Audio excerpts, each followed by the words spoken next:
وبركاته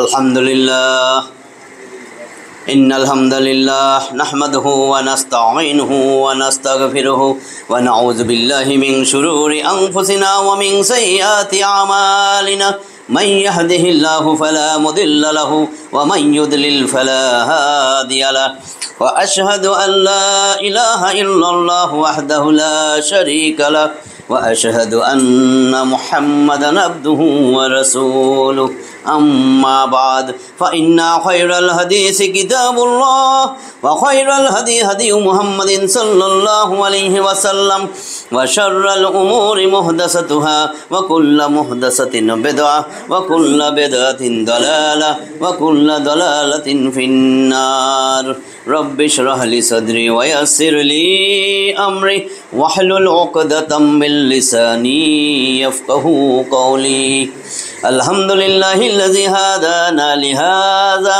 وما كنا لنهتدي لولا أن هدانا الله সম্মানিত উপস্থিতি, আল্লাহ তাআলার অশেষ মেহেরবানি যে আল্লাহ তাআলা আমাদেরকে তাফসিরের এই যে ধারাবাহিক যে শনি রবি তাফসির হয়, আমরা যারা নিয়মিত আসতে পারতেছি, আমার মা বোনরা আসতেছেন, যারা নিয়মিত আসি, এটা আল্লাহর বহুত বড় মেহেরবানি যে আমরা যে সময় ঠিক করতে পারছি, যে তাফসিরে আসার মতন একটা সময় বাইর করে আসছি, এটা বহুত বড় আল্লাহর অনুগ্রহ মেহেরবানি। সেই জন্য দিল থেকে সেই রব্বে কারিমের দরবারে জোরে সরে একবার কলেমায় শুকর আদায় করি, সবাই বলি আলহামদুলিল্লাহ। আমরা সূরা বাকারার 140 পর্যন্ত তাফসির সহ মনোযোগ দিয়া শুনছি, যারা শুনছি যদি মনে থাকে আল্লাহর রহমত। এরপরে আজকে 141 থেকে শুরু করতেছি ধারাবাহিক তাফসির সূরা বাকারা, বাকনা বাসুর গাবি 286টা আয়াতের। আমরা আজকে শুরু করব 141 থেকে, যতটুক যাওয়া যায়। টার্গেট হলো 160, 20টা আয়াত যদি সম্ভব হয়। আউযু বিল্লাহি মিনাশ শাইতানির রাজীম বিসমিল্লাহির রহমানির রহিম তিলকা উম্মাতুন ক্বাদ খালাত লাহা মা কাসাবাত ওয়া লাকুম মা কাসাবতুম ওয়া লা তুসআলুনা আম্মা কানু ইয়ামালুন। 141 নম্বর আয়াত সূরা বাকারা। আল্লাহ বলেন তিলকা উম্মাতুন ক্বাদ খালাত, সেটা ছিল একটা উম্মত যারা বিগত হয়েছে। লাহা মা কাসাবাত ওয়া লাকুম মা কাসাবতুম, তারা যা অর্জন করছে এটা তাদের জন্য, তোমরা যা অর্জন করতেছো এটা তোমাদের জন্য।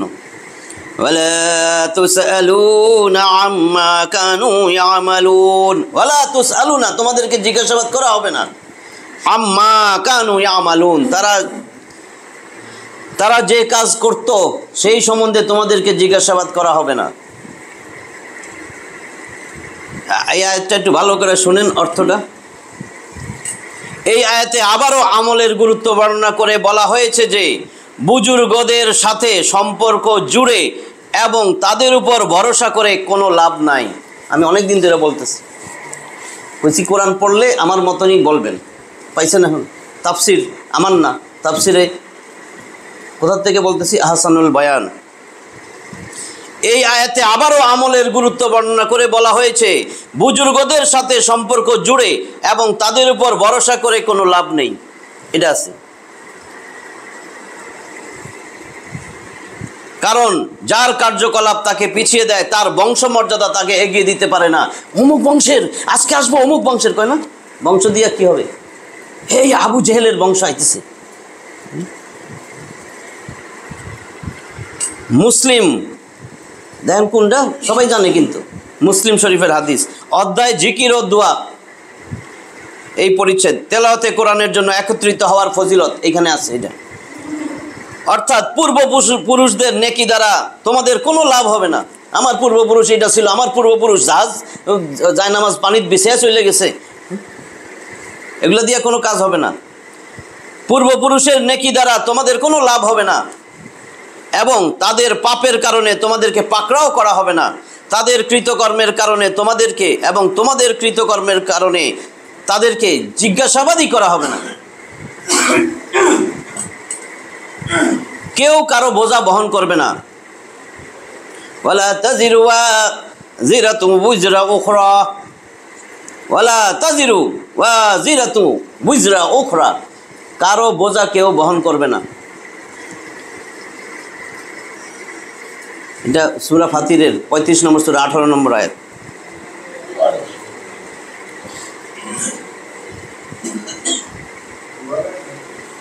হ্যাঁ, 142 নম্বর আয়াতে আল্লাহ কি বলেন?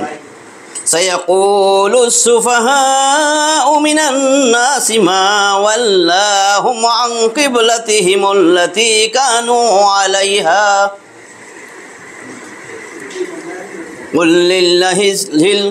قل لله المشرق والمغرب يهدي من يشاء إلى صراط مستقيم سيقول السفهاء من الناس, মানুষের মধ্যে যেগুলা বলদ নির্বোধ তারা বলবে মা ওয়াল্লাহুম আন কিবলাতিহিমুল্লাতী কানু আলাইহা, কিসে তাদেরকে তাদের কিবলা থেকে ফিরালো যার উপর তারা ছিল। ঘটনা বললে ব্যাখ্যা বললে বুঝবেন। নবী করিম সাল্লাল্লাহু আলাইহি ওয়াসাল্লাম হিজরত করে যখন মদিনায় গেছে, কিবলা কোন দিকে ছিল? বাইতুল মাকদিস মুকাদ্দাস, বাইতুল মুকাদ্দাসের দিকে ফিরা 16-17 মাস পড়ছে। এরপরে যখন আল্লাহ নির্দেশ দিছে কাবাঘরের দিকে আবার ফিরছে। তো যেগুলা নির্বোধ তারা বলতেছে কিসে তারে ফিরাইলো, ওদিক ফিরলো কেন? সায়াকুলু, অচিরেই তারা বলবে, কারা? সুফাহা ও নির্বোধেরা, মিনান নাস, মানুষের মধ্যে যেগুলা নির্বোধ তারা বলবে মা ওয়াল্লাহুম আন কিবলাতিহিমুল্লাতী কানু আলাইহা, কিসে তাদেরকে তাদের কিবলা থেকে মুখ অন্যদিকে ফিরাইলো। কুল, হে নবী আপনি বলেন, লিল্লাহিল মাশরিক ওয়াল মাগরিব, পূর্ব পশ্চিম সব আল্লাহর। ইয়াহদি মান ইয়াশাউ ইলা সিরাতিম মুস্তাকিম, তিনি যারে চান সোজা সরল পথ দেখাইয়া দেন।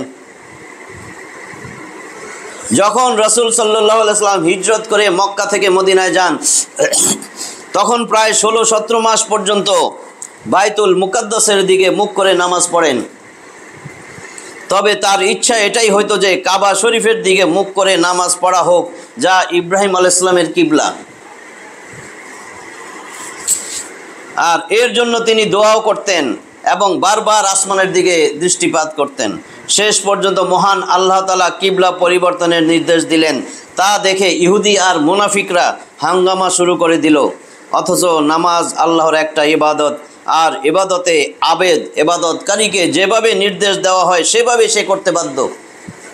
আল্লাহ যদি কেউ উত্তর দিকে ফিরে পড়ো, যে আমার কাবা তো পশ্চিমে, ক যাইব না। আল্লাহর নির্দেশ, আল্লাহ দেখতে চায় কে রসুলরে মানতেছে। যেমন আমরা অনেকে রসুলের মানি, যেভাবে নির্দেশ দেওয়া হয় সেইভাবে সে করতে বাধ্য। কাজে যেদিকে আল্লাহ ফিরিয়ে দিয়েছেন সেই দিকে ফিরে যাওয়ার জন্য জরুরি ছিল। তাছাড়া যে আল্লাহর ইবাদত করা হয় পূর্ব ও পশ্চিম সব দিকই তো তার, অতএব দিকের কোনোই গুরুত্ব নাই। প্রত্যেক দিকে আল্লাহর ইবাদত হতে পারে, কেবল শর্ত হইল সেই দিকটা নির্বাচন করার নির্দেশ যেন আল্লাহই দেন। আপনি যেদিকে ফিরবেন সেইটা যেন আল্লাহ নির্দেশ দিয়ে দেন, তারপরে না ফিরবেন। সেই দিকটা নির্বাচন করার নির্দেশ যেন আল্লাহ দিয়ে থাকেন। কেবলা পরিবর্তনের এই নির্দেশ আসরের সময় এসেছিল, ফলে সর্বপ্রথম আসরের নামাজ কাবা শরীফের দিকে মুখ করে পড়া হয়েছে 2 রাকাত, এরপরেই ঘুরে গেছে কাবার দিকে আসরের 4 রাকাতে 143। وَكَذَلِكَ جَعَلْنَاكُمْ أُمَّةً وَسَطًا لِتَكُونُوا شُهَدَاءَ عَلَى النَّاسِ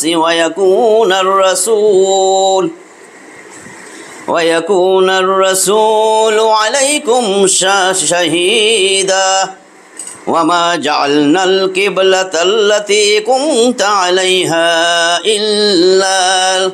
إِلَّا لِنَعْلَمَ من يتبع الرسول ممن ينقلب على عقبيه وإن كانت لكبيرة إلا على الذين هدى الله وما كان الله ليضيع إيمانكم إن الله بالناس لرؤوف رحيم বড় আয়াত 143 ওয়াকাযালিকা জাআলনাকুম উম্মাতান ওয়াসাতা আল্লাহ বলেন এমনি ভাবে আমি তোমাদেরকে বানাইছি মধ্যমপন্থী উম্মাতান ওয়াসাতান লিতাকুনু শুহাদা আলান নাস যাতে করে তোমরা মানুষের উপরে সাক্ষী হও। এই উম্মত সর্বশ্রেষ্ঠ উম্মত, এদেরকে অন্যান্য সবার উপরে সাক্ষী বানাবে। আর ওয়ায়াকুনার রাসূলু আলাইকুম শাহীদা এবং রসুলকে বানাবেন, রসুলকে করেছেন তোমাদের উপর সাক্ষী, সমস্ত মানুষের উপরে সাক্ষ্য দিবেন আবার রাসূল। ওয়ামা জাআলনাল কিবলাতাল্লাতী কুনতা আলাইহা ইল্লা লিনা'লামা মান ইয়াত্তাবিউর রাসূলা আল্লাহ বলতেছেন ওয়ামা জাআলনাল কিবলাতা আমি তো কিবলাটা বানাই দিছিলাম আল্লাতী কুনতা আলাইহা যেহেতু তোমার মন ওদিক চাইছিল, তুমি যেই দিক কিবলা মনে করতেছো, মনের আশা, তোমার আশা অনুযায়ী সেই কিবলার আমি নির্দেশ দিলাম। ইল্লা লিনা'লামা মান ইয়াত্তাবিউর রাসূলা আর এটাও জানার জন্য যে ব্যাখ্যা দিলে বুঝবেন, নাহলে মনে হবে আল্লাহ বুঝি জানে না। এটাও জানার জন্য যে কে রাসূলের অনুসারী হয়, কে রাসূলকে মানে। রাসূল বলছে এদিকে, এখন এদিকে মানে কিনা, এতদিন তো এদিকে ছিল। 16-17 মাস ছিল বাইতুল মাকদিস বা বাইতুল মুকাদ্দাস, বাইতুল মাকদিস জেরুজালেমে যেটা, ওই দিকে মুখ করে পড়তো। এখানে ইহুদিরা এদিকে মুখ করে পড়তো, খ্রিস্টানরা এর পূর্ব দিকে মুখ করে পড়তো, বাইতুল মাকদিসেরই। কিন্তু ইহুদি আর খ্রিস্টান এদের মধ্যে মিল ছিল না। কিবলা বানাইছে ওরা, খ্রিস্টানরা পূর্ব দিকে মুখ করতো বাইতুল মাকদিস, আর ইহুদিরা মুখ করতো বাইতুল মাকদিসের মধ্যে একটা গির্জা কি বলে গম্বুজ ছিল, গম্বুজের দিকে মুখ করে। ব্যাখ্যায় আসবে। আল্লাহ রসুল্লাহ বলতেছেন তোমার যেদিকে ইচ্ছা কিবলা এদিকে হোক, আমি তো সেটার নির্দেশ দিছি। এই জন্যই দিছি যে আমি দেখতে চাই কে রসুলের অনুসারী। রসুল বলছে বাস, কোনো কথা নাই। রসুল বলছে, কোনো প্রশ্ন নাই, প্রশ্ন করতে পারবেন না। রসুল বলছে আমাকে আদর্শ বানাও, কোনো প্রশ্ন নাই। বুঝছেন ব্যাখ্যাটা? কোনো প্রশ্ন নাই। প্রশ্ন যা মন চায় উত্তর আল্লাহর কাছে দিয়েন। ইল্লা কেন করছি? লা না'লামা মান ইয়াত্তাবিউর রাসূলা আমার আল্লাহ বলতেছেন এই আমরা যেন জানতে পারি রাসূল কে, রাসূলের অনুসারী কে, রাসূলকে অনুসরণ করে। মিম্মান ইয়ানকালিবু আলা আকিবাই আর কে পিছন ফিরে যায়, মুখ ফিরে নেয়। দূর পাগল, এতদিন হেনে ছিল, আজকে এরকম ঘুরে গেছে না, গরম না। وإن كانت لكبيرة إلا على الذين هدى الله وإن كانت لكبيرة এটা কঠিন ছিল তাদের জন্য, শুধু তাদের জন্য নয় যারা হেদায়েত হাদাল্লাহ আল্লাহ যাদেরকে হেদায়েতের উপর রাখছে, যারা হেদায়েত পাইছে তাদের জন্য কঠিন ছিল না, অন্যান্য সবার জন্য এটা খুব কঠিন ছিল। ওয়ামা কানাল্লাহু লিয়ুদিয়া ঈমানাকুম আর আল্লাহ তো এমন নয় যে তোমাদের ঈমান আল্লাহ নষ্ট করতে চান, যে আল্লাহ আমার ঈমানটা নষ্ট করতে চায় মনে, এই জন্য এরকম করতেছে। ইন্নাল্লাহা বিন-নাসি লারউফুর রাহিম ইন্নাল্লাহা নিশ্চয় আল্লাহ তাআলা বিন-নাস মানুষের উপর অবশ্যই রউফুর রহিম অবশ্যই বড়ই দয়ালু, পরম করুণাময়, পরম দয়ালু। আল্লাহ বলেন, দেখেন কি বলতেছে, এভাবে আমি তোমাদেরকে এক মধ্যমপন্থী জাতিরূপে প্রতিষ্ঠিত করেছি যাতে তোমরা মানব জাতির জন্য সাক্ষী স্বরূপ হতে পারো এবং রাসূল তোমাদের জন্য সাক্ষী স্বরূপ হয়। তুমি এই যাবৎ যে কিবলার অনুসরণ করতেছিলা তা এই উদ্দেশ্যেই প্রতিষ্ঠিত করেছি যাতে আমি জানতে পারি যে কে রাসূলের অনুসরণ করে এবং কে ফিরে যায়। আল্লাহ যাদেরকে সৎপথে পরিচালিত করেছেন তারা ছাড়া অন্যের কাছে এই পরিবর্তন নিশ্চয়ই কঠিন ব্যাপার।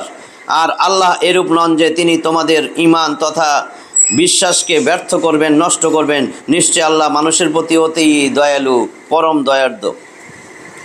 ওয়াসাতুন শব্দের আবেদানিক অর্থ হলো মধ্যম, উম্মাতান ওয়াসাতা, কিন্তু তার শ্রেষ্ঠ ও সর্বোত্তম অর্থেও ব্যবহার হয়।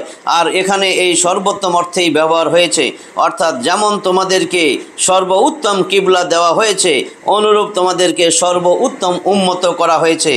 এবং এর উদ্দেশ্য হলো তোমরা মানুষের জন্য সাক্ষ্য দিবে, যেমন অন্যত্র বলা হয়েছে, যাতে রসুল তোমাদের জন্য সাক্ষ্যদাতা হয় এবং তোমরা সাক্ষ্যদাতা হও মানব মণ্ডলীর জন্যে।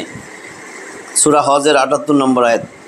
কোনো হাদিসে এর বিশ্লেষণ এইভাবে এসেছে যে, যখন মহান আল্লাহ কিয়ামতের দিন নবীদেরকে জিজ্ঞাসা করবেন, তোমরা কি আমার আদেশ মানুষের নিকট পৌঁছে দিয়েছিলে? তারা বলবে হ্যাঁ। আল্লাহ তাআলা বলবেন, তোমাদের কি কোনো সাক্ষী আছে? তারা বলবেন হ্যাঁ, মুহাম্মদ সাল্লাল্লাহু আলাইহি সাল্লাম এবং তার উম্মত। অন্যান্য নবীরাও বলবে। তখন এর অনুবাদ ন্যায়পন্থীও করা হয়। আল্লাহ তাআলা বলবেন, তোমাদের কি কোনো সাক্ষী আছে? তারা বলবে হ্যাঁ, মুহাম্মদ সাল্লাল্লাহু আলাইহি ওয়াসাল্লাম তার উম্মত। ঠিক আছে, তখন এর অনুবাদ ন্যায়পন্থীও করা হয়। ওই যে উম্মাতান ওয়াসাতা, এরা ন্যায়পন্থী। ইবনে কাসিরে বলছে এই উম্মত সাক্ষ্য দিবে। আর এই জন্য এই শব্দের আরেকটা অর্থ মধ্যমপন্থীও করা হয়, অর্থাৎ উম্মতে মুহাম্মদী হলো মধ্যমপন্থী, অর্থাৎ অতিরঞ্জন ও অবজ্ঞা থেকে তারা পবিত্র। আর এটাই হলো ইসলামের শিক্ষা। মধ্যমপন্থী মানে বাড়াবাড়িও করে না, সারাসারিও করে না। কোনো কিছুকে নিয়ে বাড়াবাড়ি করা, কোনো জিনিসকে তার উপযুক্ত মর্যাদা থেকে একেবারে নিচে নামানোর কোনো অবকাশ এদের মধ্যে নাই। আর ওই যে বলছে আল্লাহ যে আমি যেন জানতে পারি কে রসুল, আল্লাহ তো জানেই। ওইটার ব্যাখ্যা শুনেন, লি না আলামা, যাতে আমি জানতে পারি। আল্লাহ তো আগে থেকেই জানেন। আসলে এর অর্থ হলো যাতে আমি দৃঢ়, এখন দেখেন ব্যাখ্যা কেন দেই বারবার অনুসারী, যাতে আমি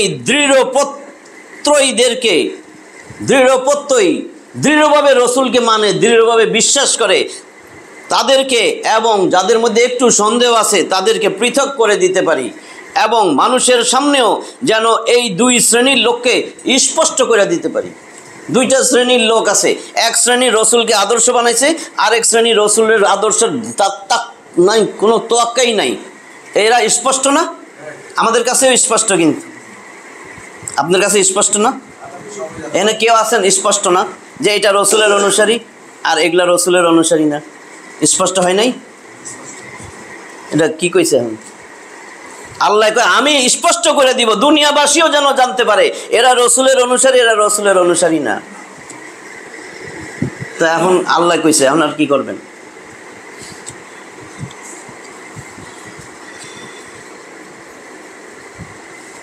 মানুষের সামনেও যেন আমি স্পষ্ট করে এই দুই শ্রেণীর লোক স্পষ্ট করে দিতে পারি।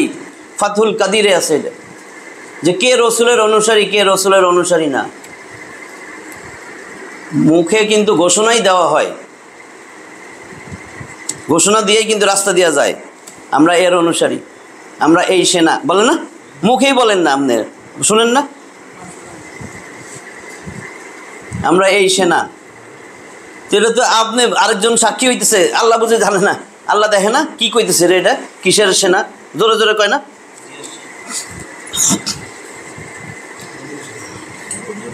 হ্যাঁ, এটা আর কি,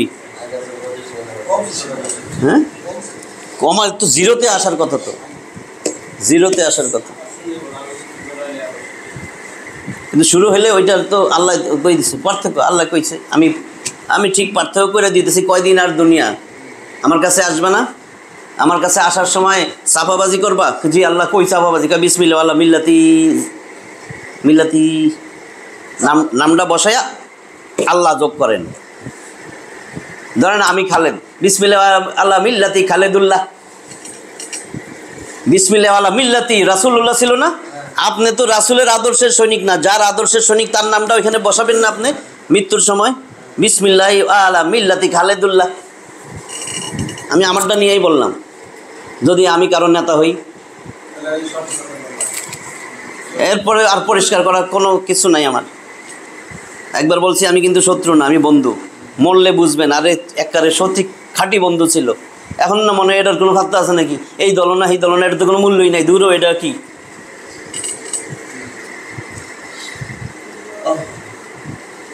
এই জন্যই তো একটা আয়াত বারবার বলি, লাকাদ কানা ফি, অবশ্যই অবশ্যই, লাকাদ কানা কি জানি বুঝলে গেছি।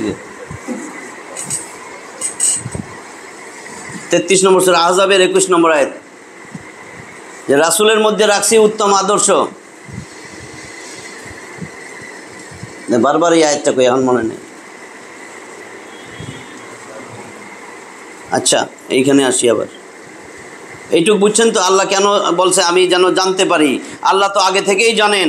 আসলে এর অর্থ হলো যাতে আমি দৃঢ় প্রত্যয়ীদেরকে এবং সংশয়ীদেরকে পৃথক করে দিতে পারি, এবং মানুষের সামনেও যেন উক্ত দুই শ্রেণীর লোককে স্পষ্ট করে দেওয়া যায়, মানুষের মাঝে স্পষ্ট করে দেওয়া যায়। কথাগুলো বিশ্লেষণ করেন, আল্লাহর কাছে তো অস্পষ্ট নাই, আমাদের কাছে যেন স্পষ্ট হয়, আমরা যেন নিজেও বুঝি হায় হায় কী করতেছি কী করতেছি। যদি এরকম হয়তো এটা করলে মরবেন না, তাহলে কোনো অসুবিধা নাই। যে এই লোকটার আদর্শের সৈনিক হইলে মরবো না, তাহলে তো কোনো সমস্যা নাই। যদি মরেই যান, মরার পরে যে অনন্ত অসীম জিন্দেগি, সেই জিন্দেগিতে কেমনে কইবেন আমি রসুলের সৈনিক, কেমনে বলবেন?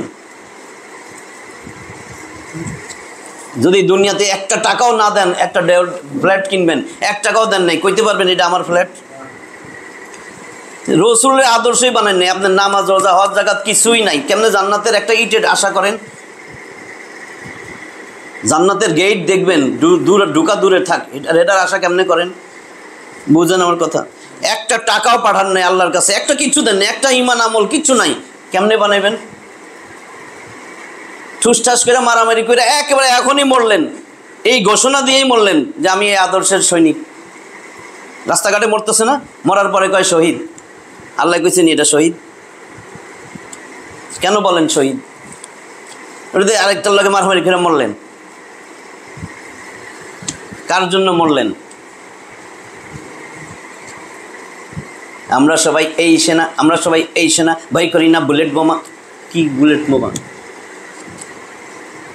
যদি এরকম হইতো আমরা সবাই এই সেনা, ভয় করি না আল্লাহ খোদা, ভয় করি না আল্লাহ খোদা, তাহলে না হইতো একটা কথা যে ওরে বাবা, তাহলে তো ঠিক আছে। এটা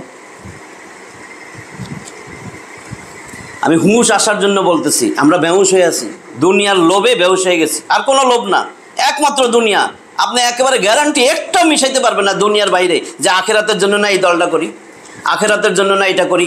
বলেন তো আমারে একটা কারণ দেখান যে আমি আখেরাতের জন্য আমি এইটা নেতা বাইছা নিছি, বলা যাবে?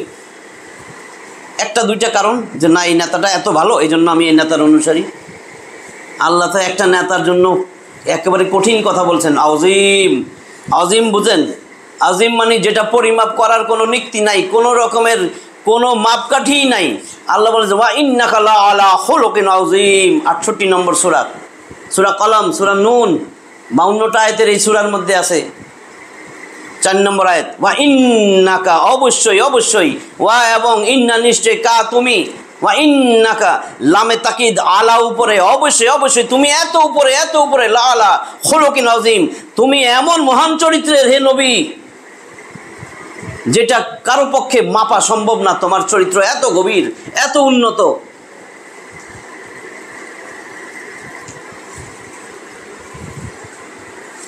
এরপরে আল্লাহ আবার ঘোষণা দিচ্ছেন লাকাদ কানা ফি রাসূলিল্লাহি উসওয়াতুন হাসানাহ, উসওয়াতুন হাসানাতুল লিমান কানা ইয়ারজুল্লাহ ওয়াল ইয়াউমাল আখিরা ওয়া যাকারাল্লাহা কাসীরা।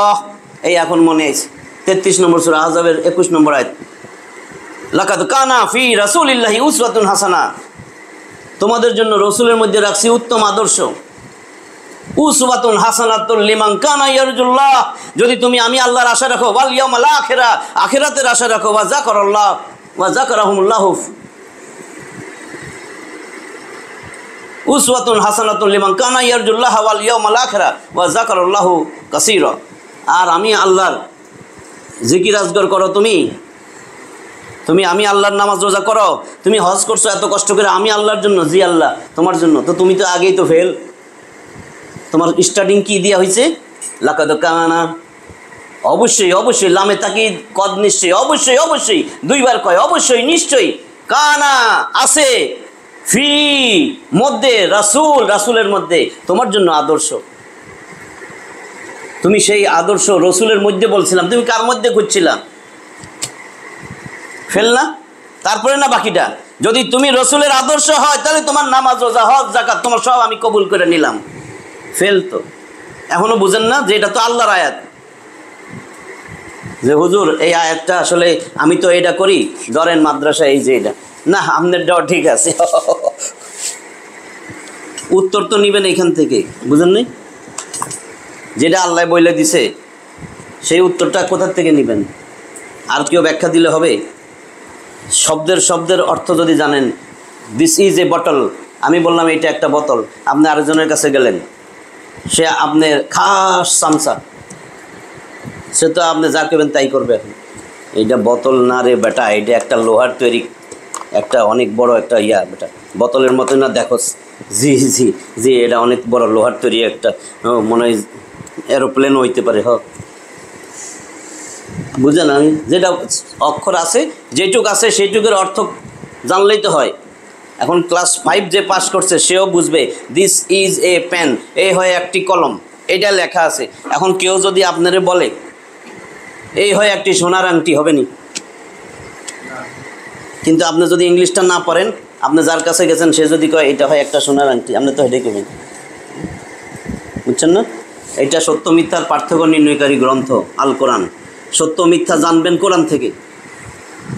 আর যে আপনারা বলতে চায় এর মাথাতে একটা কোরআন দিয়া থইবেন, দিয়া মসজিদের আইনা মিম্বরে উঠাইয়া কইবেন যে এবার বলেন, বাইরে বৈশা কইবেন না, এবার বলেন, আপনি সত্যটা বলবেন। ডরে তখন সত্যটা বলবে, তখন সত্যটা এইভাবেই আসবে যে রসুলের আদর্শ না হইলে তোমার নামাজ, রোজা, হজ, যাকাত, সেজদা মেজদা কিচ্ছু কবুল হবে না। আল্লাহ দিয়ে দিচ্ছেন, আল্লাহর মুখের বাণী এটা। এই বাণীটা রসুলের বাণী না, কাবাগরের বাণী না, কোনো অলি আল্লাহর বাণী না। আল্লাহ রসুল বলছেন তাবারাক বিল কোরআন, কোরআন থেকে বরকত নাও। ফা ইন্নাহু কালামুল্লাহ, এটা আল্লাহর কালাম। ওয়া খরাজা আনহু, এইটা আল্লাহর মোবারক জবান থেকে বাইরেছে। এটা কোনো কাবাগর থেকে আসে নাই, অলি আল্লাহর থেকে আসে নাই, রসুলের মুখেরও বাণী না, আল্লাহর জবান থেকে বাইরেছে। ওয়া খরাজা আনহু, রসুলের হাদিস, রসুল নিজে বলতেছেন তাবারাক বিল কোরআন, কোরআন থেকে বরকত নাও। কেন? ফা ইন্নাহু কালামুল্লাহ, এইটা অবশ্যই অবশ্যই আল্লাহর কালাম। ওয়া খরাজা আনহু, এইটা আল্লাহর মোবারক জবান থেকে বাইরেছে। এটার আবার ব্যাখ্যা তো সহজ, যা আছে যে এই আগে যদি কারো কাছে জানতে চান বলবেন কি এগুলোর অর্থ কইরা দেন, যে এই লাকাদ কানা লাকুম ফি রাসূলিল্লাহি উসওয়াতুন হাসানাহ, এটার অর্থটা বলেন, এই অর্থটা বলবে। এর শেষ করবে যখন দেবেন কি আমি আল্লাহর আশা রাখো, কিয়ামতের আশা রাখো, তোমার নামাজ, রোজা, হজ, যাকাত আমি আল্লাহর জন্য করো, তাহলে তোমার আদর্শ কি রসুলকে বানাইতে পারছো?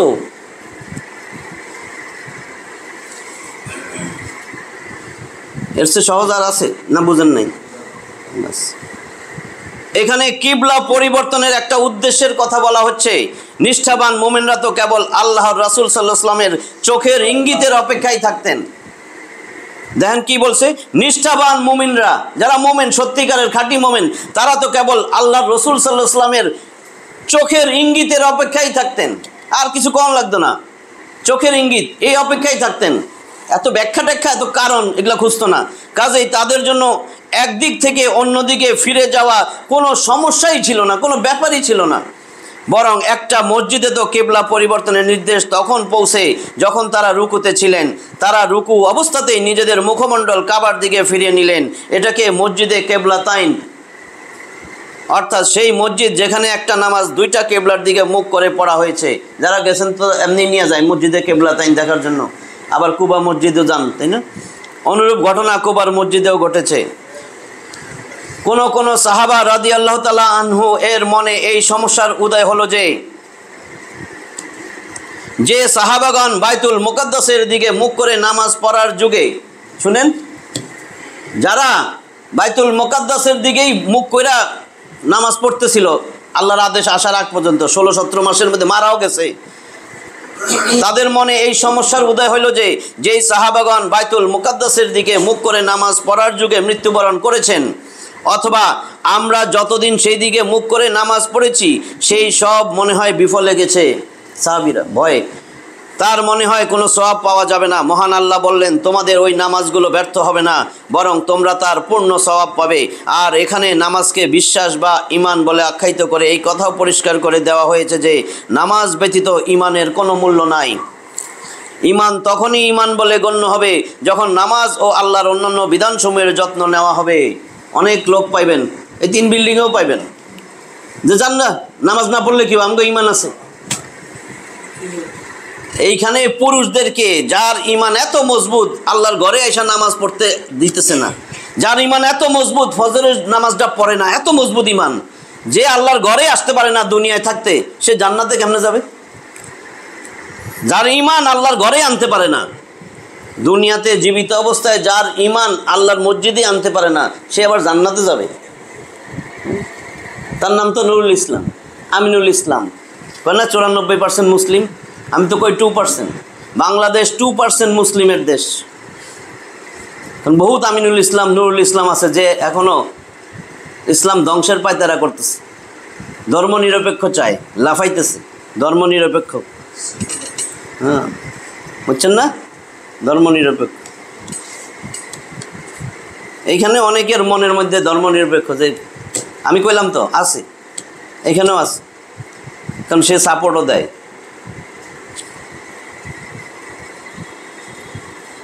বিন্দুমাত্র আফসোসও লাগবে না যদি ধর্মনিরপেক্ষ হয়, কেবল ঠিকই আছে, নিজেরটা নিজে করেন গিয়া মিয়া, নিজের নামাজ নিজে পড়েন, এগুলো কথা কইন না, এটা সরকার যা কয় তাই।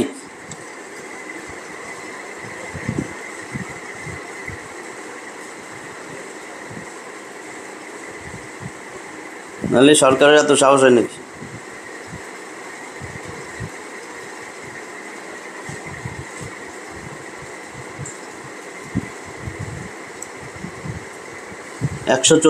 নম্বর আয়াত। قد نرى تقلب وجهك في السماء فلنولينك قبلة ترضاها فول وجهك شطر المسجد الحرام وحيث ما كنتم فولوا وجوهكم شطره وإن الذين أوتوا الكتاب ليعلمون أنه الحق من ربهم وما الله بغافل عما يعملون। দেখেন কি বলে, কদ নারা, অবশ্যই নিশ্চয়ই, কদ নারা, আল্লাহ বলতেছেন আমরা দেখেছি। আল্লাহ তো আমরা বলেন, মানে আমি দেখছি। তাকাল্লুবা, তাকাল্লাবা ইয়া তাকাল্লাবু, তাকাল্লুব, যে আমি দেখেছি তুমি বারবার তাকাল্লুবা ওয়াজহিকা, তোমার চেহারারে ফিরাইতেছো ফিস সামাই, আসমানের দিকে। আল্লাহ বলেন নবীরে, আমি দেখছি তুমি বারবার আসমানের দিকে তাকাও। ফালানুওয়াল্লিয়ান্নাকা,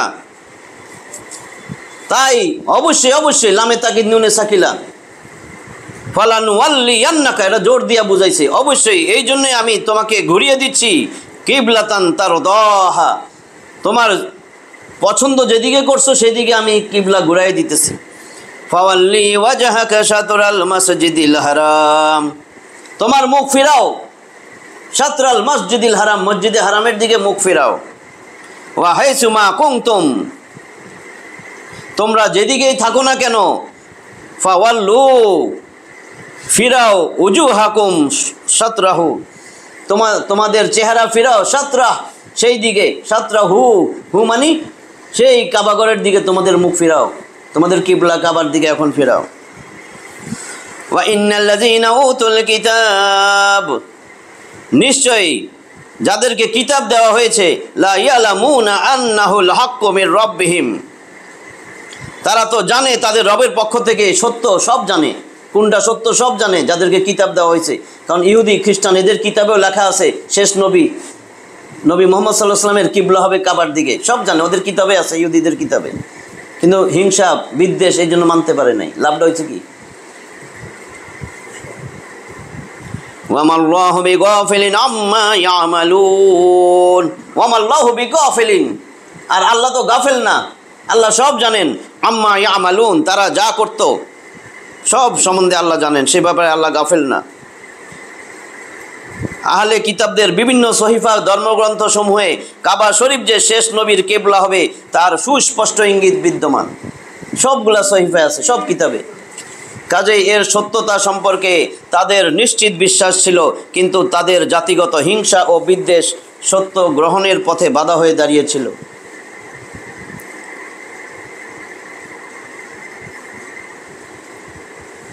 একশো 45 ওয়ালাইন আতাইতাল্লাযীনা উতুল কিতাবা বিকুল্লি আয়াতিন মা তাবিউ কিবলাতাকা ওয়ামা আনতা বিতাবিইন কিবলাতাহুম ওয়ামা বা'দুহুম বিতাবিইন কিবলাতা বা'দিন ওয়ালা ইন ইত্তাবা'তা আহওয়াআহুম মিন বা'দি মা জাআকা মিনাল ইলম ইন্নাকা ইযাল লামিনাল যালিমিন। ওয়ালা ইন আতাইতাল্লাযীনা উতুল কিতাবা বিকুল্লি আয়াতিন মা তাবিউ কিবলাতাকা। আল্লাহ বলতেছেন, এবং অবশ্যই যদি ওয়ালা ইন আতাইতাল্লাযীনা, তাদেরকে তুমি যদি তাদের কাছে নিয়ে আসো, উতুল কিতাবা বিকুল্লি আয়াতিন, যাদের কাছে কিতাব আসছে তাদের কাছে যদি তুমি সব আয়াতগুলোও নিয়ে আসো, নিদর্শনগুলো নিয়ে আসো, মা তাবিউ কিবলাতাকা, তবুও তারা সব সত্য জানা সত্ত্বেও তোমার কিবলা অনুসরণ করবে না। তুমি যে কিবলার দিকে তারা অনুসরণ করবে না। সব আয়াত, সব নিদর্শনও যদি তাদেরকে দেখাও, তাদের কাছে যদি কিতাব নিয়ে আইসাও দেখাও, তাও তারা তোমার কিবলা অনুসরণ করবে না। ওয়ামা আনতা বিতাবিইন কিবলাতাহুম, আর তুমিও তাদের কিবলার অনুসারী নও। ওয়ামা বা'দুহুম বিতাবিইন কিবলাতা বা'দিন, তাদের মধ্যে কেউ কারো কিবলার অনুসারী না, যারটা যে অনুসরণ করে যেতেছে। ওয়ালা ইন ইত্তাবা'তা আহওয়াআহুম মিন বা'দি মা জাআকা মিনাল ইলম, সত্য জ্ঞান আসার পরেও নবীরে বলেন, তুমি যদি তাদের প্রবৃত্তি, তাদের হাওয়া, তাদের খেয়ালকুচির অনুসরণ করো, ইন্নাকা ইযাল লামিনাল যালিমিন, তবে নিশ্চয়ই তুমি জালেমদের অন্তর্ভুক্ত হয়ে যাবে। তাদের প্রবৃত্তির অনুসরণ করিও না। যাদেরকে কিতাব দেওয়া হয়েছে তুমি যদি তাদের নিকট সমস্ত নিদর্শন পেশ করো, তবুও তারা তোমার কিবলার অনুসরণ করবে না, এবং তুমিও তাদের কিবলার অনুসারী নও। তারা একে অন্যের কিবলার অনুসারী নয়। তোমার নিকট জ্ঞান আসার পর তুমি যদি তাদের খেয়ালকুশির অনুসরণ করো, তাহলে নিশ্চয়ই তুমি সীমা লঙ্ঘনকারীদের অন্তর্ভুক্ত হবে। কারণ ইহুদিদের বিরোধিতা তো হিংসা আর বিদ্বেষের ভিত্তিতে, হিংসা আর বিদ্বেষ, এই জন্যই বিরোধিতা করছে, যার কারণে প্রমাণাদির কোনো প্রভাব তাদের উপর পড়বে না। প্রভাব সৃষ্টি হওয়ার জন্য অন্তর পরিষ্কার হওয়া আবশ্যক। কারণ আপনি আল্লাহর ওহীর অনুসারী, আল্লাহর নির্দেশ না পাওয়া পর্যন্ত আপনি তাদের কেবলা গ্রহণ করতে পারেন না। নবী কেন করবে? আল্লাহ তো নির্দেশ দেন নাই।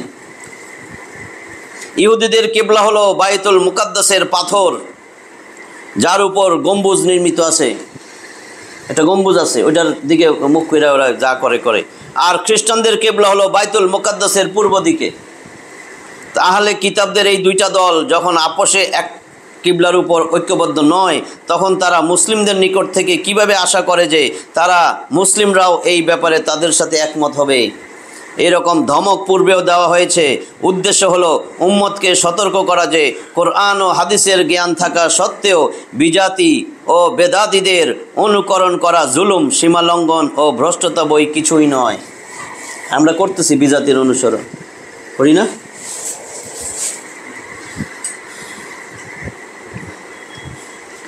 একশো 46 দেখুন, আল্লাযীনা আতাইনাহুমুল কিতাবা ইয়ারিফুনাহু কামা ইয়ারিফুনা আবনাআহুম ওয়া ইন্না ফারীকাম মিনহুম লা ইয়াকতুমুনাল হাক্কা ওয়া হুম ইয়ালামুন। আল্লাযীনা আতাইনাহুমুল কিতাবা,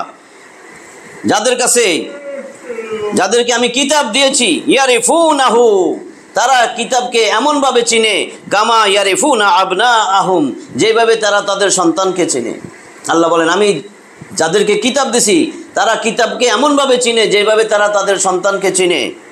ওয়া ইন্না ফারীকাম মিনহুম, কিন্তু তাদের মধ্যে এমন একটা দল আছে, লা ইয়াকতুমুনাল হক্কা, তারা সত্যটাকে গোপন করে। ওয়াহুম ইয়ালামুন, অথচ তারা জানে, সত্য জানে, সেই জানা অবস্থায় সত্যরে গোপন করে। বুঝছেন তো কারো কথা কয়? কিতাব দিছে, কিতাবে সত্যটাও জানে, তাও মানুষের কাছে গোপন করে, ওইটা বলে না। কিন্তু কিতাবটা এমনভাবে জানে যেরকম সন্তানরা চিনে। এখানে আহলে কিতাবের একটা দলের সত্যকে গোপন করার অপরাধ সাব্যস্ত করা হচ্ছে, কারণ তাদের মধ্যে একটা দল আব্দুল্লাহ ইবনে সালাম রাদিয়াল্লাহু তাআলা আনহুর মতন লোকদেরও ছিল, যারা স্বীয় সততা ও আভ্যন্তরীণ নির্মলতার কারণে ইসলাম গ্রহণ করে ধন্য হন। আব্দুল্লাহ ইবনে সালামের একটা গ্রুপ ছিল আগে ইহুদিদের মধ্যে, আহলে কিতাবের মধ্যে, পরে ইসলাম গ্রহণ করছে। 147 আল হক্কু মির রাব্বিকা ফালা তাকুনান্না মিনাল মুমতারিন। আল হক্কু মির রাব্বিকা, তোমার রবের পক্ষ থেকেই তো সত্য, সত্য তো তোমার রবের পক্ষ থেকে। ফালা তাকুনান্না মিনাল মুমতারিন, সুতরাং তুমি সন্দেহ পোষণকারীদের অন্তর্ভুক্ত হও না। ইসলামের ব্যাপারে সন্দেহ করো না, রসুলের আদর্শ বানাইতে কইছিস, কোনো সন্দেহ করো না যে এর থেকে বোধহয় আমার নেতাটা ভালো ছিল, এই দিক দিয়ে তো ভালো, অন্তত এইটা তো অন্তত ভালো, অন্তত একটু স্মার্ট তো। সন্দেহ মানে কি? অন্তত রসুলের ড্রেসের থেকে তো এটা তো একটু, ড্রেসটা তো সুন্দর, একটু তো স্মার্ট আছে রে, নিচে এগুলো কি ঝুলে রাখছে, একটু তো সুন্দর আছে, কি সুন্দর ক্লিন শেপ আছে, একটু তো মোস্টাই না রাখছে একটু বড় করে, কি সুন্দর দেওয়া যায়, একটা কিছু তো কইবেন। কেন রসুলের ভালো লাগে না? কয় কি টুপি মাথার দিছে, কেরম ডোলা ডালা আল খেললা, আয় হায় কত উপরে পায়জামাটা উঠাইছে, এরকম। এ হেরে রসুল এটা কী করছে, মনে হয় কাপড় চোপড় কম আছে, টাকা কম, টাকনু বাইর করে দিয়েছে, এই সিসি কেমন দেওয়া যাচ্ছে, আয় হায় আয় হায় কেমন এরকম দাঁড়িয়ে রাখছে, সিসি সিসি কেমন দেওয়া নাকি? কি জন্য রসুল ভালো না এটা বলবেন তো? কয়দিন চিল্লাইয়া রসুলের কথা বলছেন, কয়দিন রসুলের বলছেন আমি এই আদর্শের সৈনিক, চিল্লাইয়া ঘরের ভিতরে একলা দাঁড়াইয়া, ঘরের ভিতরে একলা কন্যা, লাইট নিবে কন্যা, বউয়ের সামনে বলেন, বউ আর বাচ্চাদের সামনে নিয়ে বলেন না না যাই করি রসুল আমার আদর্শ, একটা কন্যা আল্লাহ তো সাক্ষী বানাইবো, কারণ ওই সময় আপনার ওয়াইফ একটা আলাদা মানুষ হবে, ওই সময় আপনার বাচ্চা একটা আলাদা মানুষ হবে, ওরা সাক্ষী দিবে, হ্যাঁ হ্যাঁ বলছিল একদিন এই লোকটা না বলছিল, আপনার ছেলেই কইবে হ্যাঁ হ্যাঁ এটা কইব না আব্বা এই লোকটা বলছিল রসুল তার আদর্শ আমি শুনছি, এটা তো ঘরে যে আন্দাজি কর না একটু যায়, এটাও তো কইবেন না, শরম।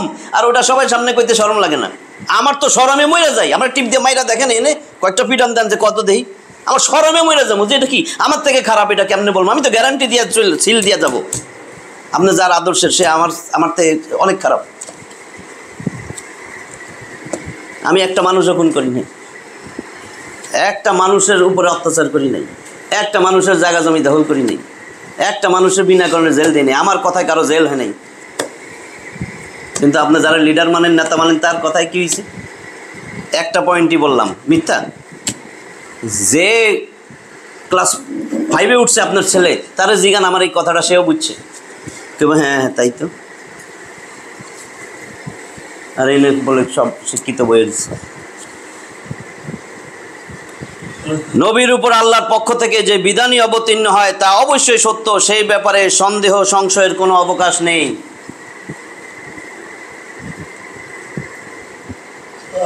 148 ওয়ালিকুল্লি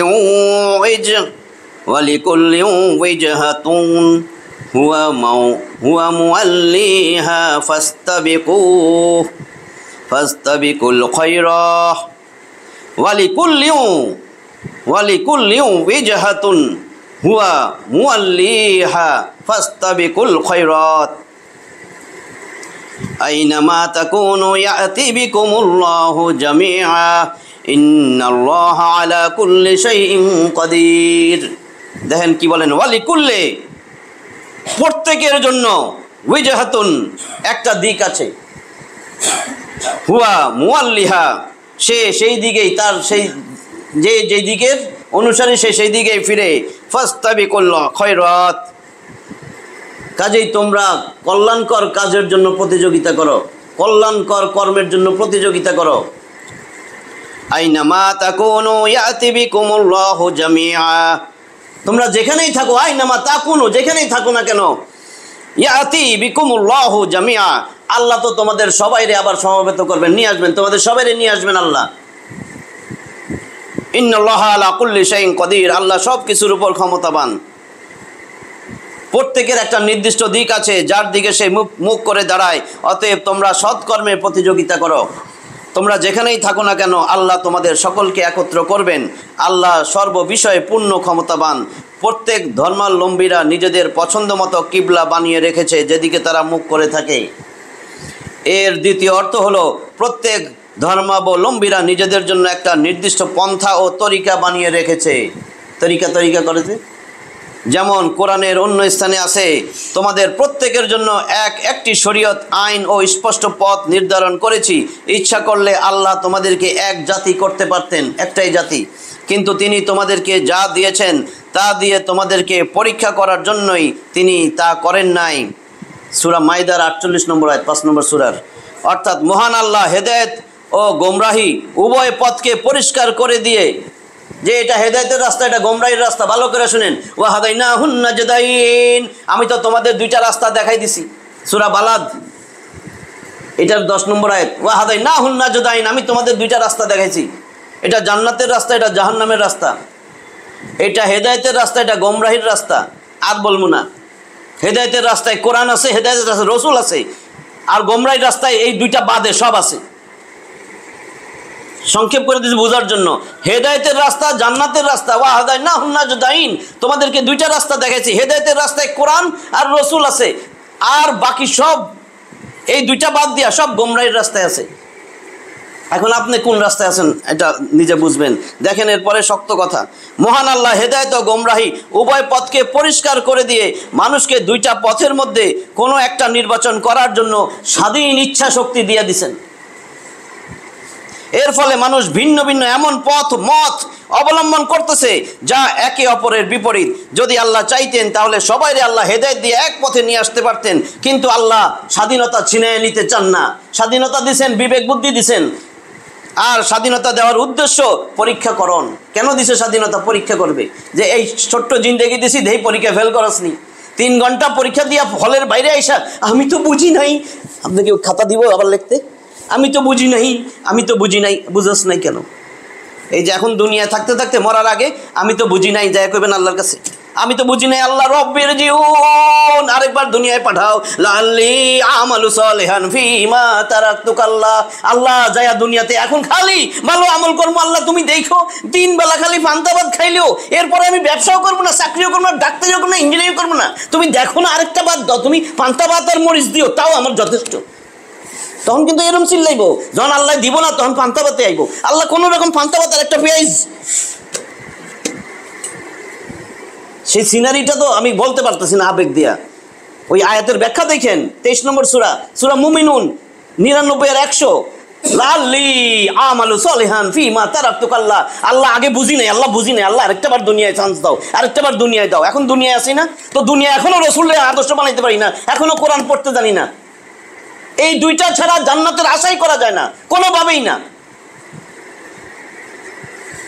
কোনোভাবেই না। রসুল ছাড়া কোনোভাবেই কোনো ইবাদত কবুল করাইতে পারবেন না। রসুল ছাড়া আপনি যত কিছুই করেন।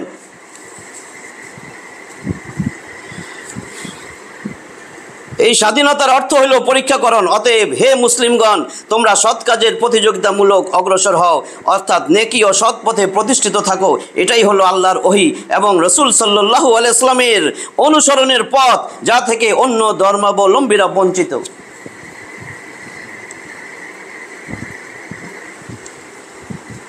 ওয়ামিন হাইসু খরাজতা ফাওয়াল্লি ওয়াজহাকা শাতরাল মাসজিদিল হারাম। ওয়ামিন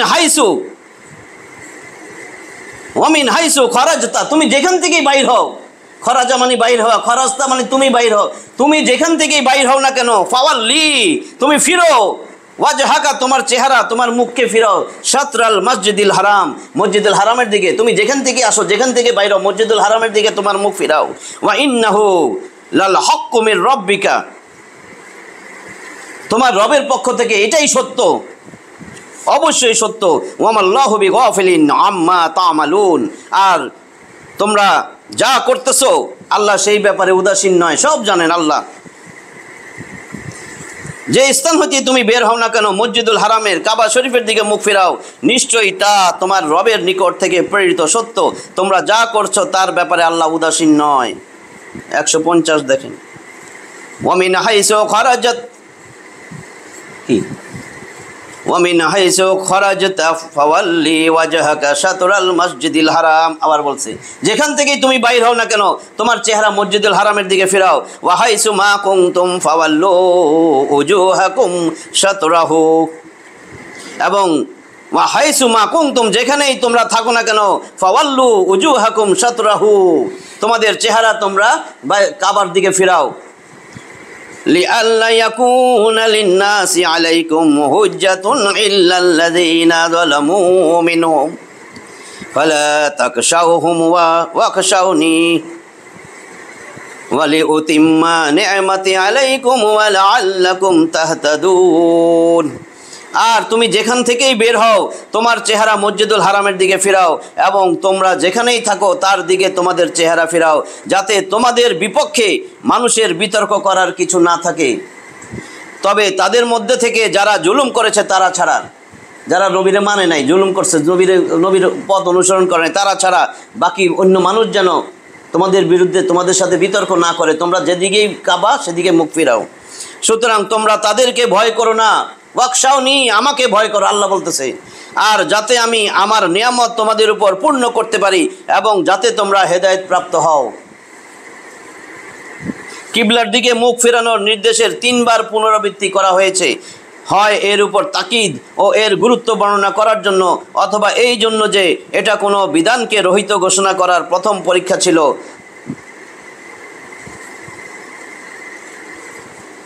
সীমা লঙ্ঘনকারী জালেম থেকে বিদ্বেষ পোষণকারীদেরকে বোঝানো হয়েছে, অর্থাৎ আহলে কিতাবদের মধ্যে যারা কট্টর বিদ্বেষী তারা জানে যে শেষ নবীর কেবলা কাবা গড়ই হবে।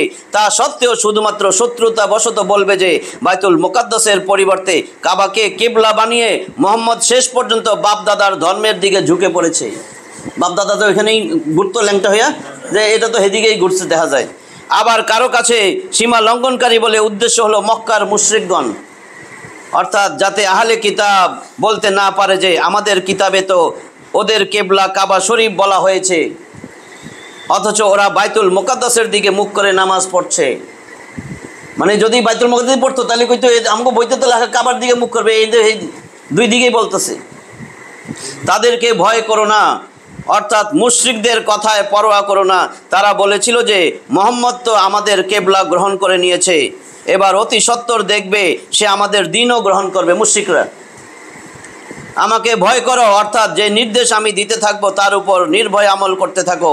কেবলার পরিবর্তনকে অনুগ্রহ, পরিপূর্ণতা ও পথপ্রাপ্তি বলে আখ্যায়িত করে এই কথা পরিষ্কার করে দেওয়া হয়েছে যে অবশ্যই আল্লাহর নির্দেশের উপর আমল মানুষকে অনুগ্রহ, পুরস্কার ও সম্মানের অধিকারী বানায় এবং সে সুপথ প্রাপ্তি তথা হেদায়েতের তৌফিক লাভ করে।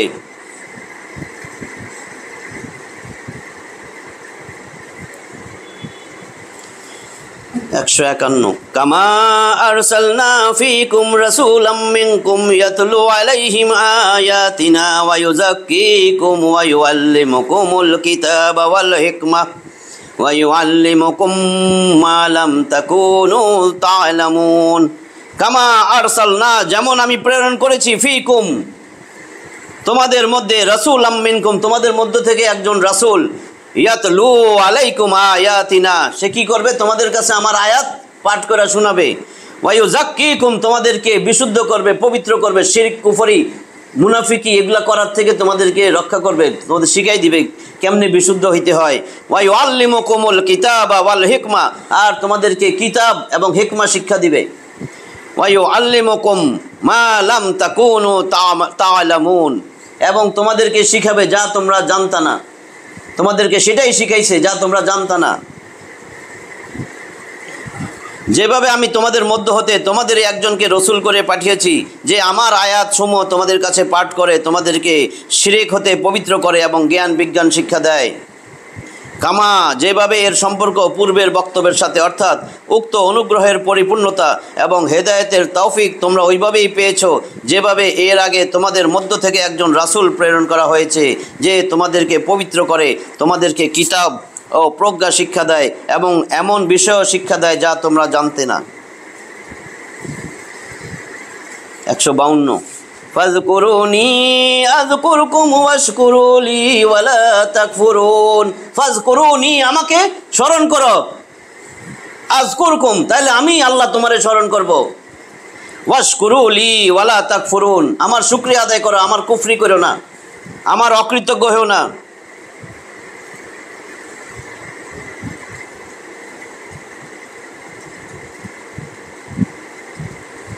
একশো 53 ইয়া আইয়ুহাল্লাযীনা আমানুস্তাঈনু বিস-সাবরি ওয়াস-সালাহ ইন্নাল্লাহা মা'আস-সাবিরিন। ইয়া আইয়ুহাল্লাযীনা আমানু, হে ঈমানদারগণ, আমার কাছে কি করো? ইস্তাঈনু বিস-সাবরি ওয়াস-সালাহ, আমার কাছে সাহায্য চাও। দুইটা পন্থা বলে দিছে, সালাতের মাধ্যমে সালাত আদায় করো আর সাহায্য চাও, ধৈর্য ধরো। ইন্নাল্লাহা মা'আস-সাবিরিন, নিশ্চয় আল্লাহ ধৈর্যশীলদের সাথে আছেন। মানুষের দুইটা অবস্থা হয়, আরাম ও স্বস্তি এবং কষ্ট ও অস্বস্তি। আরাম ও স্বস্তির সময় আল্লাহর কৃতজ্ঞতা জ্ঞাপন এবং কষ্ট ও অস্বস্তির সময় ধৈর্য ধারণ এবং আল্লাহর নিকট সাহায্য কামনার তাকিদ করা হয়েছে। হাদিসে এসেছে, মুমিনের ব্যাপারটা আশ্চর্যজনক। তার জন্য আনন্দের কোনো কিছু হলে সে আল্লাহর কৃতজ্ঞতা প্রকাশ করে, আর ক্ষতিকর কোনো কিছু হলে সে ধৈর্য ধারণ করে। এই উভয় অবস্থা তার জন্য কল্যাণকর। মুসলিমের হাদিস 2999। ধৈর্য দুই প্রকার। প্রথম হলো হারাম ও পাপ কাজ ত্যাগ করা। হারাম আর পাপ কাজ ত্যাগ করা, এটাও ধৈর্য। হারাম করতে ভালো লাগে, করতেছে না, ধৈর্য ধরে রয়েছে। হারাম ও পাপ কাজ ত্যাগ করা এবং তা থেকে দূরে থাকার উপর, এবং লোভনীয় অবৈধ জিনিস, সুদ, ঘুষ, অবৈধ না, এটা বর্জন ও সাময়িক সুখ ত্যাগ করার উপর ধৈর্য ধারণ করা। সুদ খাইলে তো একটু সুখে থাকতে পারতাম, ঘুষটা যদি লইতাম। হ্যাঁ। দ্বিতীয় হলো আল্লাহর নির্দেশাবলী পালন করতে গিয়ে যে কষ্টের সম্মুখীন হতে হয় তা ধৈর্য ও সংযমের সাথে সহ্য করা।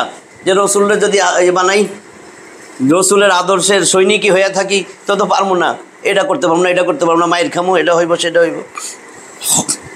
সাময়িক সুখ ত্যাগ করার উপর ধৈর্য ধারণ করা। দ্বিতীয় হইল আল্লাহর নির্দেশাবলী পালন করতে গিয়া যে কষ্টের সম্মুখীন হতে হয় তা ধৈর্য ও সংযমের সাথে সহ্য করা। কেউ কেউ সবর ও ধৈর্যের ব্যাখ্যা এইভাবে করেছেন, আল্লাহর পছন্দনীয় কর্মসমূহ সম্পাদন করা, তাতে দেহ ও আত্মার যতই কষ্ট অনুভব হোক না কেন, আর আল্লাহর অপছন্দনীয় কর্মসমূহ থেকে দূরে থাকা। ওইটাই ভালো লাগতেছে। আল্লাহর অপছন্দ না, তোমার দুইটা রাস্তা দেখাইছি, হেদায়েতের রাস্তা, গোমরাহির রাস্তা। হেদায়েতের রাস্তায় রসুলের পাইবা, গোমরাহির রাস্তায় মশাল্লাহ পাইবা। আর আল্লাহর অপছন্দনীয় কর্মসমূহ থেকে দূরে থাকা, তাতে প্রবৃত্তি ও কামনা তাকে সেই দিকে যতই আকৃষ্ট করুক না কেন। ইবনে কাসির এই আয়াত শেষ করে দেয় 155। এটা সবাই মুখস্থ পারেন, এটা বলে যায়। ولا تقولوا لمن يقتل في سبيل الله أموات بل أحياء ولكن لا تشعرون ولا تقولوا لمن يقتل في سبيل الله أموات। তোমরা তাদেরকে মৃত বলো না, যারা আল্লাহর রাস্তায় যায় শহীদ হয়ে গেছে, আল্লাহর রাস্তায় নিহত হয়েছে, তাদেরকে মৃত বলো না।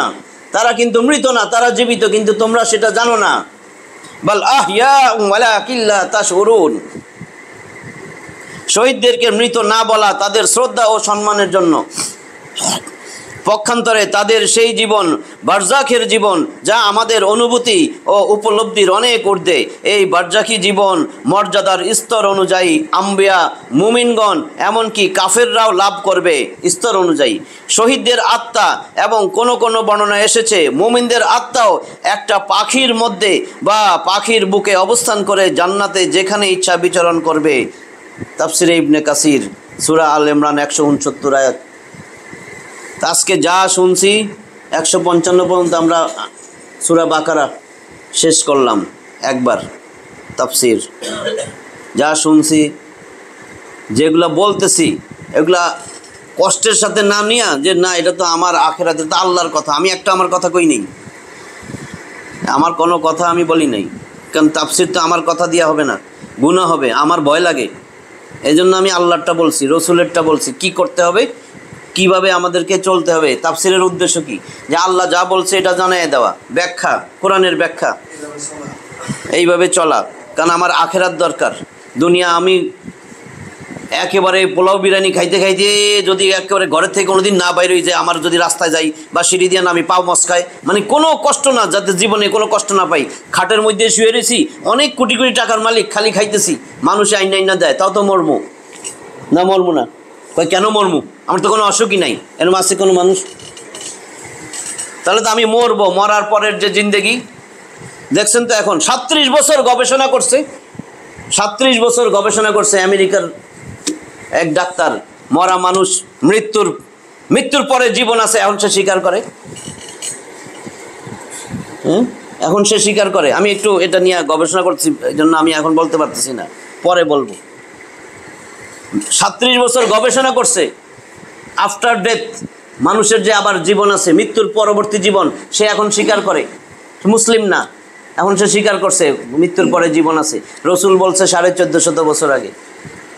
নাস্তিকরাও এখন, বিজ্ঞান জন বলবে, নাস্তিকরাও বিশ্বাস করবে মৃত্যুর পরে জীবন আছে। কাজেই মৃত্যুর পরবর্তী জিন্দেগির জন্য একটু চিন্তা ভাবনা করি, যে দুনিয়ার ছোট্ট জিন্দেগি 60-70-এর জন্য কি কষ্ট করতেছি, আর সেটা অনন্ত অসীম জিন্দেগি কি করছি। এখান থেকেই তো সময় বাইর করে সেটার জন্য প্রস্তুতি নিতে হবে। কি প্রস্তুতি নিছি? কি প্রস্তুতি নিছি? সেই জিন্দেগির আশা করতেছি। যদি আপনারা কেউ বলে যে তোমাকে 5 বছর আমি একেবারে যা মন চায় খাইবা, রাজপ্রাসাদে রাখবো, বাকি যেই জিন্দেগি তোমার আছে হায়াত দুনিয়ায়, ওইটা জেলখানায় থাকবা, রাজি হবে? তা আপনি তো সেটাই করতেছেন। অনন্ত অসীম কোটি কোটি জিন্দেগি জেলখানায় থাকবেন, এখন আরাম করে লইতেছেন। 5 বছর কইছি, এটা তো একটা পানির ফোঁটাও না। রসুলের হাদিস আছে না, যে তুমি সমুদ্রের মধ্যে যাও, একটা আঙ্গুল চোবাও, তারপরে উঠায় দেখো কতটুকু পানি, এই পানিটাই তোমার দুনিয়ার জিন্দেগি, আর গোটা সাগর তোমার আখেরাতের জিন্দেগি। ওই জিন্দেগির জন্য কি করছো, কি গোছাইছো? মরার পরে যে তোমারে রাইখে আসবে অন্ধকার অন্ধকার, আর তো জীবনে কেউ যাইবও না। 3 দিন 4 দিন পরে দেখবেন আর প্রতি মাসেও যায় না।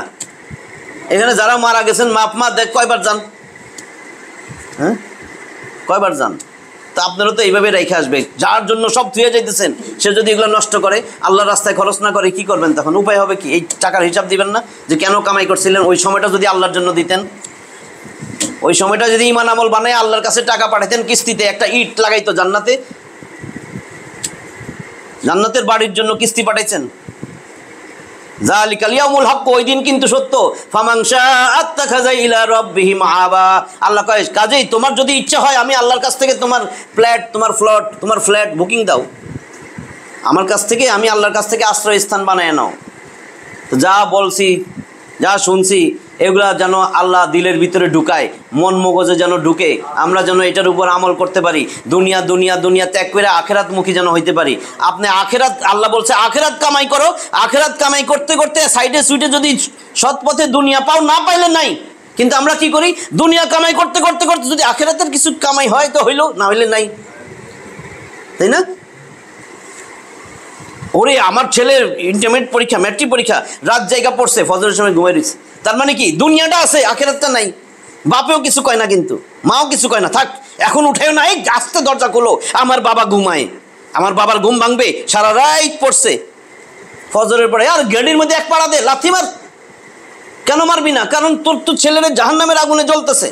আপনি যদি দুনিয়ায় দেখেন ছেলের গায়ে আগুন লাগছে, আপনি জড়াইয়া ধরবেন না আগুন নিবানোর জন্য? তোর তো জাহান্নামের আগুন গায়ে জ্বলতেছে, কই আপনার তো ফিলিংস নাই। আরে আমার তো ছেলেটারে তো জাহান্নামের আগুনে ধরতেছে, এই ফিলিংসই নাই। 50 টাকা দিয়েছেন, হাতে হারায় ফেলেছে, এক দিবেন থাবর, 50 টাকা হারাইলি কেন? ও যে ফজরের নামাজ পড়ে নাই, জাহান্নামের আগুনে জ্বলতেছে, কোনো ফিলিংস নেই। এই কথাগুলো যদি বুঝাইতে পারি তাহলে আমি সার্থক, নাহলে তো কোনো লাভ নাই। আল্লাহ আমাদেরকে হেদায়েত দেখ, হেদায়েতের উপর যেন আসি, কোরআন সুন্নাহ নিয়ে যেন চলতে পারি, রসুলের যেন আদর্শ বানাইতে পারি। এখনও যারা রসুলের আদর্শ বানাইতে পারি নাই, আল্লাহ যেন আমাদের দিল মন মগজরে বুঝার শক্তি দেয়। ঘুমের মধ্যে যেন একটা পরিবর্তন ঘটাইয়া সকালে যেন তোবা কইরা আল্লাহ রসুলে আর কোরআনটা ধরে রাখতে পারি। মরে যাবো, কিন্তু যে কোনো সময় মরে যাবো। এই জিন্দেগির কোনো দাম নাই, দুনিয়া কিচ্ছু না। আমাল হায়াতুদ দুনিয়া ইল্লা মাতাউল গুরুর। দুনিয়া ধোকা ধোকা ধোকা। কার কথা? আল্লাহর কথা। আল্লাহকে দুনিয়া ধোকা ধোকা ধোকা ধোকা। এটা তোর পরীক্ষার হল ছিল, পরীক্ষার হল থেকে বাড়াইয়া যতই আফসোস করো স্যার, কিন্তু কিচ্ছু রাখতে পারবি না, তোর খাতা খালি খাতায় জমা দিবি। ওয়া আখিরু দাওয়ানা আনিল হামদুলিল্লাহি রাব্বিল আলামিন। আল্লাহুম্মা আমিন। আলহামদুলিল্লাহ।